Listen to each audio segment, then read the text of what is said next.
Hello viewers, welcome to my channel. तो आज की वीडियो में हम बात करने वाले हैं ऐसी 7 चीज़ों के बारे में जो आपको यूके में आते पहले 2 वीक में पूरी करनी चाहिए। अगर इनमें से कोई भी चीज़ आपने कंप्लीट नहीं की होगी तो फ्यूचर में आपको कई तरह के प्रॉब्लम फेस करने पड़ सकते हैं। तो आपको ये परेशानी ना हो इसलिए मैंने 7 चीज़ों का लिस्ट तैयार किया है जो मैं इस वीडियो में आपको बताऊंगा। तो इस वीडियो को एंड तक जरूर देखना और ज़्यादा टाइम वेस्ट ना करते हुए चलिए इस वीडियो को शुरू करते हैं।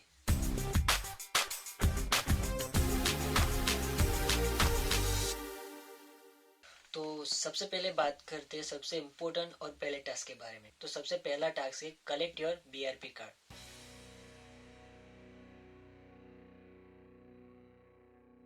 बीआरपी कार्ड सबसे पहले क्यों कलेक्ट करना चाहिए? क्योंकि हर एक देश में आइडेंटिटी प्रूव करने के लिए कुछ तरह के डॉक्यूमेंट होते हैं। इसी तरह यहाँ पे आप आते हो तो बीआरपी कार्ड थ्रू आप अपनी आइडेंटिटी प्रूव कर सकते हो। बीआरपी कार्ड में मेंशन किया होता है कि हम जेन्युइन है, हमारा वीज़ा जेन्युइन है, हम कितने टाइम तक यहाँ पे वर्क कर सकते हैं। हमारी पूरी डिटेल बीआरपी कार्ड में मेंशन की होती है। इसीलिए हमें सबसे पहले अपना बीआरपी कार्ड कलेक्ट करना चाहिए। अगर आप एज ए स्टूडेंट यहाँ पे आते हो तो बीआरपी कार्ड के बिना आप अपना एनरोलमेंट भी नहीं करवा सकते। इसीलिए सबसे पहला आपको अपना बीआरपी कार्ड कलेक्ट करना चाहिए। तो अब बताता हूँ कि आप बीआरपी कार्ड किस तरह से कहाँ से कलेक्ट कर सकते हो। तो जब हमारा वीज़ा लगता है, हमारा पासपोर्ट हमारे पास अपने घर पे आता है तो उसके पास हमें बीआरपी लेटर मिलता है। उस बीआरपी लेटर में हमें एक एड्रेस भी मिलता है और डेट भी मेंशन की होती है। वहाँ से हम अपना बीआरपी कार्ड कलेक्ट कर सकते हैं। हम जब भी यूके में आते हैं उसके 2 या 3 दिन के बाद हमारा बीआरपी कार्ड जो पोस्ट ऑफिस का एड्रेस मेंशन किया होता है बीआरपी लेटर में वहाँ पे आ जाता है। तो आप जब वहाँ पे जाओगे तब अपना पासपोर्ट और बीआरपी लेटर लेकर जाना है। आप वहाँ पे बताओगे तो आपको आपका बीआरपी कार्ड मिल जाता है। तो सबसे पहले आप ट्राई कीजिए कि जल्द से जल्द अपना बीआरपी कार्ड कलेक्ट कर सको। अब बात करते हैं दूसरे टास्क के बारे में। तो दूसरा टास्क आपका होना चाहिए apply for NI number.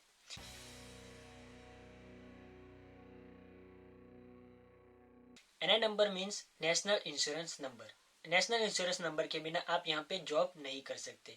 National insurance number क्यों इम्पोर्टेंट है? आप जहाँ भी जॉब के लिए जाओगे तो सबसे पहले आपको अपना नेशनल इंश्योरेंस नंबर देना पड़ेगा। लेकिन आपके पास नेशनल इंश्योरेंस नंबर नहीं होगा तो कोई आपको जॉब ही नहीं देगा। तो ये आपका दूसरा टास्क होना चाहिए इसीलिए। तो अब बात करते हैं हम किस तरह से अपने नेशनल इंश्योरेंस नंबर के लिए अप्लाई कर सकते हैं।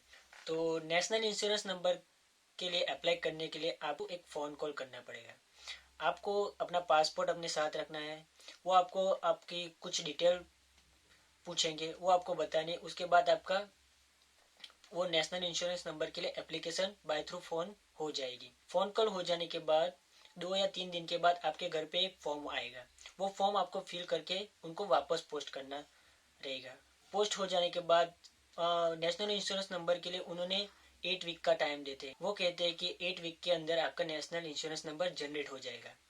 जब आप फ़ोन कॉल करते हैं तो आपको एक रेफरेंस नंबर देते हैं। वो रेफरेंस नंबर आप किसी भी जगह पे आप दे सकते हैं as a national insurance number. Means आप किसी भी जगह पे जॉब के लिए जाते हो और आपके वो आपसे नेशनल इंश्योरेंस नंबर मांगेंगे और आपके पास नहीं होगा, लेकिन आप अपना रेफरेंस नंबर उनको दोगे तो वो उसको एक्सेप्ट कर लेंगे। लेकिन बड़े बड़े मॉल या रेस्टोरेंट में वो अपना रेफरेंस नंबर वैलिड नहीं गिनते। तो इसलिए हमें अपने पहले पहले ही 2 वीक में अपने नेशनल इंश्योरेंस नंबर के लिए अप्लाई कर देना चाहिए।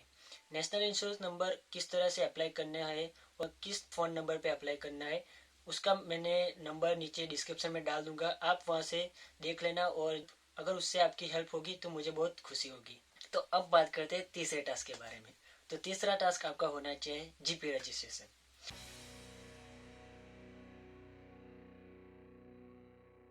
आपने जब वीज़ा अप्लाई किया होगा तब ऑलरेडी आपने आईएचएस के लिए पैसे भर दिए होंगे।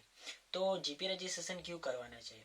क्या एक बार आप जीपी रजिस्ट्रेशन करवा देते हो एनएचएस सेंटर में जाके तो आपका मेडिकल एकदम फ्री हो जाता है। आप फ्री में अपना मेडिकल चेकअप करवा सकते हो। आपकी मेडिसिन हेल्थ वगैरह कुछ भी आप फ्री में पा सकते हो उसकी वजह से। तो आपको कोई भी पैसे देना की ज़रूरत नहीं होती। आपका मेडिकल एकदम ही फ्री हो जाता है जीपी रजिस्ट्रेशन करवाने से। तो जीपी रजिस्ट्रेशन कैसे करवाते हैं? तो आप जहाँ पे रहते हो उसके नज़दीक में कोई भी एक एनएचएस सेंटर होगा। तो वहाँ पे जाके सबसे पहले आपको अपॉइंटमेंट बुक करवानी होगी। अपॉइंटमेंट डेट मिल जाने के बाद जब भी आपकी अपॉइंटमेंट डेट होगी तब आप अपने पास पासपोर्ट और बीआरपी कार्ड लेके वहाँ पे जाओगे तो आपका रजिस्ट्रेशन वो कर देंगे। रजिस्ट्रेशन हो जाने के बाद 2 या 3 दिन के बाद आपके घर पे एक लेटर आएगा। उसमें आपका एनएचएस नंबर होगा और वो नंबर आ जाने के बाद एक फॉर्म भी होगा, वो फॉर्म भी आपको फिलअप करना होगा। फॉर्म फिलअप करने के बाद आपको एनएचएस सेंटर वापस जाना होगा। वहाँ पे जाने के बाद आपका बॉडी चेकअप करेंगे, आपकी हेल्थ के बारे में कुछ क्वेश्चन पूछेंगे आपसे। वो हो जाने के बाद आपका कम्प्लीटली जीपी रजिस्ट्रेशन हो गया होगा। उसके बाद वो आपको एक ऑनलाइन आप एक्सेस कर सको आपका एनएचएस, इसलिए वो आपको आईडी पासवर्ड भी देंगे। उससे आप एनएचएस की वेबसाइट में जाके आपका ऑनलाइन आपका मेडिकल रिपोर्ट भी चेक कर सकते हो। तो अब बात करते हैं चौथे टास्क के बारे में। तो चौथा टास्क आपका होना चाहिए ओपन न्यू बैंक अकाउंट।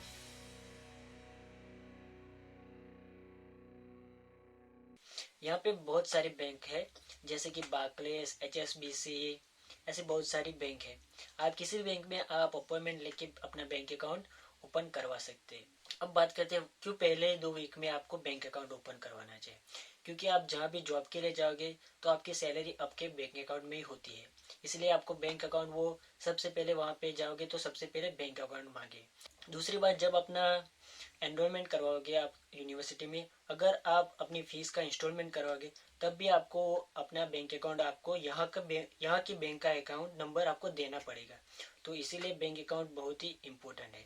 तो बैंक अकाउंट कैसे खुलवाते हैं, तो यहाँ पे एक, जैसे हमारे इंडिया में पेटीएम है, फोन पे, ऐसे ऑनलाइन बैंकिंग सर्विस है, वैसे यहाँ पे एक ऑनलाइन बैंक एप्लीकेशन है जिसका नाम है मोन्जो।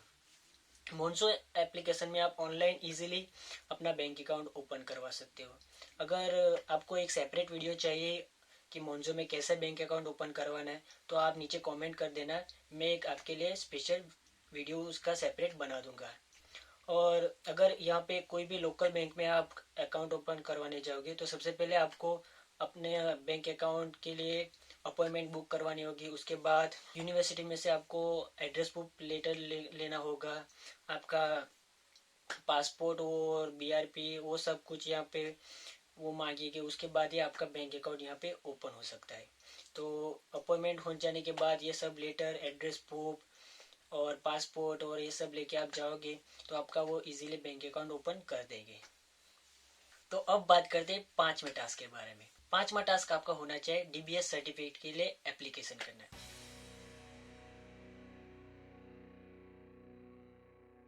डीबीएस सर्टिफिकेट का मीनिंग होता है कि आपका कोई क्रिमिनल रिकॉर्ड नहीं है यहाँ पे। अगर आप जॉब के लिए जाओगे तो कई जगह पे आपको डीबीएस सर्टिफिकेट्स मांगेंगे, अगर वो आपके पास नहीं होगा तो भी आपको जॉब नहीं मिल सकती। इसीलिए आपको ऑनलाइन यूके गवर्नमेंट की वेबसाइट पे जाके अपना डीबीएस सर्टिफिकेट्स के लिए एप्लीकेशन कर देनी चाहिए। उसमें थोड़ा टाइम लगेगा, 1 या 2 वीक में आपका डीबीएस सर्टिफिकेट मिल जाता है। तो आप ऑनलाइन उसके लिए एप्लीकेशन करनी होती है, तो आप ऑनलाइन इजीली वो कर सकते हो। उसकी लिंक मैं डिस्क्रिप्शन में दे दूंगा, आप वहां से भी डायरेक्टली अप्लाई कर पाओगे। अब मैं जो लास्ट में 2 टास्क बताने वाला है वो आप पे डिपेंड है। अगर आप चाहते हो वो करना चाहिए तो आप कर सकते हो, अगर नहीं चाहिए तो नहीं कर सकते, वो आप पे डिपेंड है। अगर आपको चाहते कि ये यूजफुल है, मुझे फ्यूचर में काम आ सकता है, तो आप निकाल सकते हो, या नहीं चाहते तो आप उसके लिए वो कोई कंपलसरी नहीं है यहाँ पे, आप पे डिपेंड है। तो अब बात करते हैं छठे टास्क के बारे में। तो छठा टास्क आपका होना चाहिए apply for student hostel. Student hostel बहुत ही हेल्पफुल है स्टूडेंट के लिए, क्योंकि उसमें क्या होता है कि स्टूडेंट, हमारा जो नॉर्मल हॉस्टल होता है उसमें आपको कोई डिस्काउंट नहीं मिलता। लेकिन अगर आप स्टूडेंट हॉस्टल यूज़ करते हो, आपके पास स्टूडेंट हॉस्टल होगा, तो किसी भी जगह पे आप ट्रैवल करते हो तो उस पर आपको डिस्काउंट मिलता है। आप मंथली या वीकली पास निकालते हो तो उस पर भी आपको डिस्काउंट मिलेगा। अगर किसी शॉप में जाते हो और आप वो हॉस्टल दिखाओगे तो आपको, अगर वो शॉप में कोई स्कीम होगी स्टूडेंट के लिए तो भी आपको वो स्कीम थ्रू आपको डिस्काउंट मिल सकता है। इसलिए आप स्टूडेंट हॉस्टल का इस तरह से इस्तेमाल करके आप अपने पैसे बचा सकते हो। इसलिए मैं कहता हूँ कि अगर आपको लगता है ये अच्छा है, आपको यूज़फुल हो सकता है, तो आप जरूर स्टूडेंट हॉस्टल के लिए अप्लाई कर देना। तो अब मैं बात करता हूँ स्टूडेंट हॉस्टल कैसे अप्लाई करते हैं। तो स्टूडेंट हॉस्टल ऑनलाइन अप्लाई करना होता है। आपको यूनिवर्सिटी का आई कार्ड का फोटोग्राफ्स आपको ऑनलाइन अपडेट करना पड़ता है।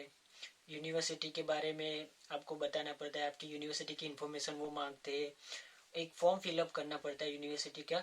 और एक बात का ध्यान रखिए, आप जब भी स्टूडेंट हॉस्टल अप्लाई करते हो तो आपका यूनिवर्सिटी का ईमेल आईडी होता है वो यूज़ करिएगा, क्योंकि उससे क्या होगा, आपका इजीली आपका वेरिफिकेशन हो जाएगा। और स्टूडेंट हॉस्टल की फ़ीस होती है आई थिंक 20 पाउंड होती है, तो 20 पाउंड आपको फ़ीस पे करनी पड़ती है स्टूडेंट हॉस्टल के लिए। और जब भी स्टूडेंट हॉस्टल आ जाता है फिर आपको जैसे नॉर्मल हॉस्टल यूज़ करते हो वैसे आपको यूज़ करना होता है, आपको रिचार्ज करवा के वो यूज़ करना होता है। आप ऑनलाइन इजीली मंथली या वीकली पास के लिए अप्लाई कर सकते हो और उसमें आपको डिस्काउंट भी मिलेगा अच्छा खासा। तो इसी तरह आप स्टूडेंट एस्टर के लिए अप्लाई कर सकते हो। अगर आप चाहते हो कि स्टूडेंट एस्टर के लिए कैसे अप्लाई करते हैं तो उसकी एक सेपरेट वीडियो बनाओ, तो आप मुझे डिस्क्रिप्शन में कमेंट कर देना या मुझे मैसेज ड्रॉप कर देना, मैं उसकी भी एक सेपरेट वीडियो बना दूंगा आपके लिए, जिससे आपकी हेल्प हो सके। तो अब बात करते हैं आखिरी और 7वें टास्क के बारे में।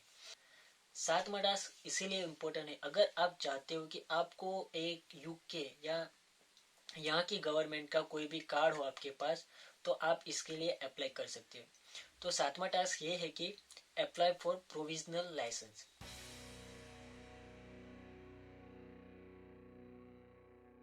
अगर आप यहाँ पे अपनी खुद की यूके की आइडेंटिटी चाहते हो तो आप प्रोविजनल लाइसेंस के लिए अप्लाई कर सकते हो। उसके लिए आपको ऑनलाइन एप्लीकेशन करनी होती है, उसमें आई थिंक 35 या 14 पाउंड की उसकी प्राइस होती है, तो उस प्राइस आपको पे करनी होगी और आपको ऑनलाइन एप्लीकेशन करनी होगी। ऑनलाइन एप्लीकेशन हो जाने के बाद 1 या 2 वीक में आपका प्रोविजनल लाइसेंस आपके पास आ जाएगा।